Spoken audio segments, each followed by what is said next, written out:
Esse é o primeiro vídeo do quadro Mind Chest.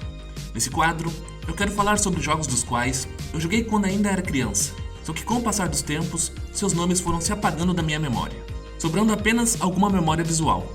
Então, esse é o primeiro jogo, e seu nome é... Ikki! Não é esse Ikki aí. É esse aqui. Conheci esse jogo quando tinha uns 6 anos de idade. Meus primos nessa época tinham um Nintendinho, e todo final de semana eu contava as horas para poder ir até a casa deles. Eles tinham uma fita com uma coletânea de 99 jogos de NES, e esse era um dos jogos que a gente mais gostava. A gente adorava esse jogo, pois podíamos jogar ele em dupla, e durante muitos anos eu tentei lembrar o nome dele. Eu perguntei em vários fóruns e comunidades de retro games, mas eu nunca encontrava.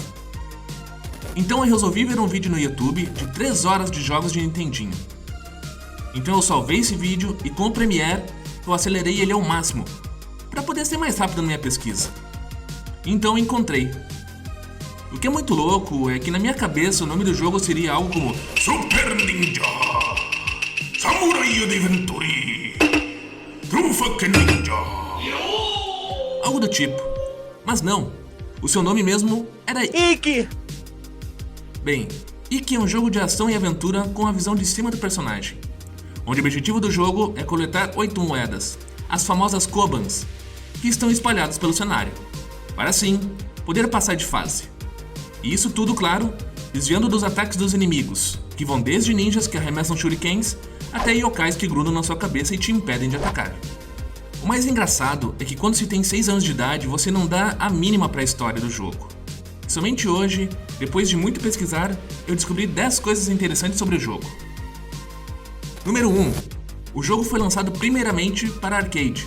A sua versão de Nintendinho é apenas um port bem reduzido. Número 2. Os personagens possuem nomes. O Player 1 se chama Gombi, enquanto o Player 2 se chama Tago. Número 3. Ikki significa faísca, algo que está prestes a começar. Um motim. Isso fará mais sentido ainda no... Número 4. A versão de arcade, ao contrário da versão de Nintendinho, possui uma história. E ela é a seguinte: em um Japão medieval, existe uma vila de agricultores já cansados de tanta exploração e abuso de poder do seu senhor feudal. Então os moradores da vila planejam um motim.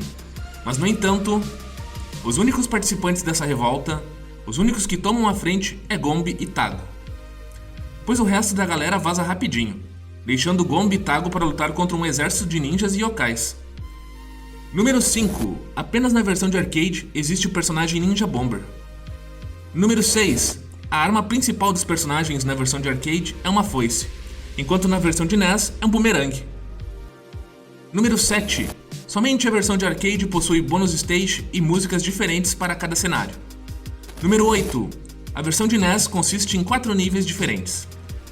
O 5º nível sendo uma versão alternativa do primeiro, o 6º sendo uma versão alternativa do segundo e assim por diante. A dificuldade aumenta gradualmente conforme o jogo avança, e os níveis do jogo se repetem infinitamente. Número 9. O jogo possui um mangá. Número 10. O jogo possui um remake lançado para Play 3, onde podem jogar até 12 players na mesma tela, e parece muito divertido. E se você não gostou dos gráficos, ainda pode habilitar a opção de jogar com gráficos 8 bits. Enfim, é um jogo bem divertido e que recomendo para aqueles que gostam de jogos retrôs cooperativos. Se você assistiu até o final do vídeo, muito obrigado e até o próximo.